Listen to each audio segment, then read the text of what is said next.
I think it's a very important topic in the sense that it is something that most countries are dealing with.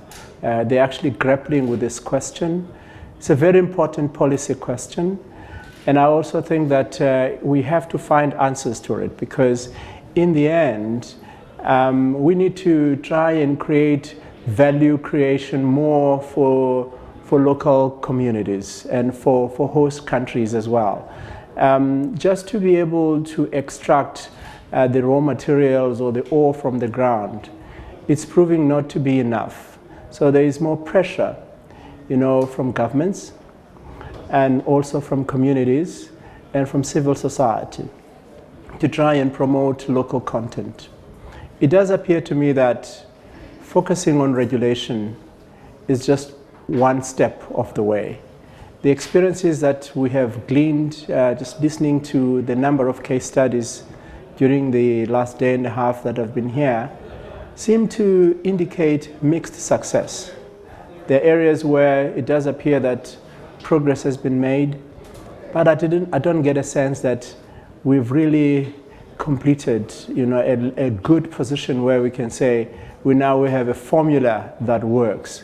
So there's still a lot of work that still needs to be done, but I'm encouraged by the fact that we seem to be having the right conversation.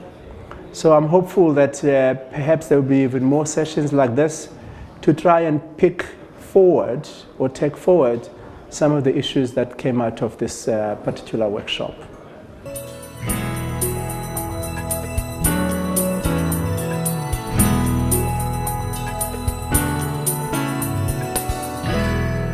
Look, I think for local content to be successful, number one, you need a clear and very predictable regulatory framework. In other words, all the players need to be very clear about the rules of the game. I think to me that is very important. Secondly, I think the issue around targets, while they are important, they should not be seen as a be-all and the end-all. So it's very important that in setting the targets, you need to create a sense of journey, a sense of vision, and a sense of purpose. And you need to create the flexibility to say, if for whatever reason, the commodity prices are low, have the flexibility to renegotiate some of the targets, because they may not be attainable in a low commodity price environment. To the extent that in years to come, that there is now a new momentum, prices do pick up of commodities, then we can be able to review those targets. So I think there's more work that is required before you actually set the targets. But it also appears to me that just prescribing the targets or a policy framework is not enough.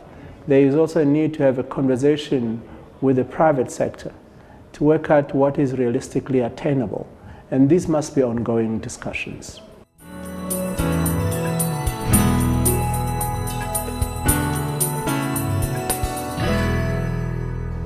I think, like I said, there is indeed a lot of pressure, that is government is getting from its own constituency. There is also a sense that value addition is not taking place in the countries where the resources are extracted. So there is almost like a pressure to renegotiate, the rules of engagement, to say the extent to which some of the value creation needs to be relocated to some of the host countries. And I think it's a very good thing to do. But one needs to take into account what is realistically possible in the short term. It does appear to me that it's something that should be done, but I also believe that we need to take into account some of the constraints that exist in the host countries themselves. Two, we also need to look at the cyclicality of the industry itself, because that gives you a very realistic time frame in terms of what is realistically possible. However, I do think that it is the right conversation that we should be having.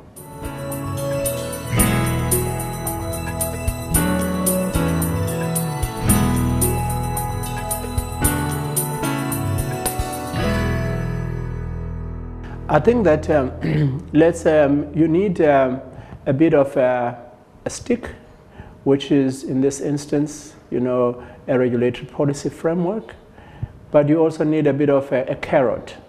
In other words, you need incentives. So you almost need to balance this. And the last point for me is that policymakers and the private sector need to talk. You can't just be sitting there and just prescribe policy. There needs to be some form of ongoing engagements, discussions, so that at least there's a clear articulation of the vision, of the sense of journey, and a sense of direction, and be realistic about the timelines that can be attained both in the short, medium, and long term.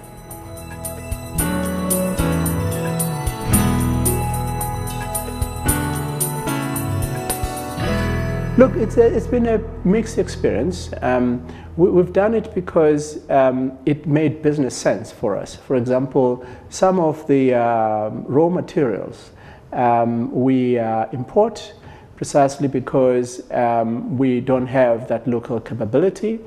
And some of them we felt that in the long term, it would be better off to try and find ways of manufacturing it locally, because of the foreign exchange fluctuations, and therefore with a weakening of our own local currency, it does not make us competitive from a cost point of view. So it's part of the discussions that we have and continue to have with some of our major suppliers to try and encourage them to try and manufacture some of those products locally. And then in turn, we commit to procure sizable volumes, from them, so that at least the case, for localization, from a commercial point of view, it's appealing for them. And it seems to be working. Still early days, but I think that's the way to go.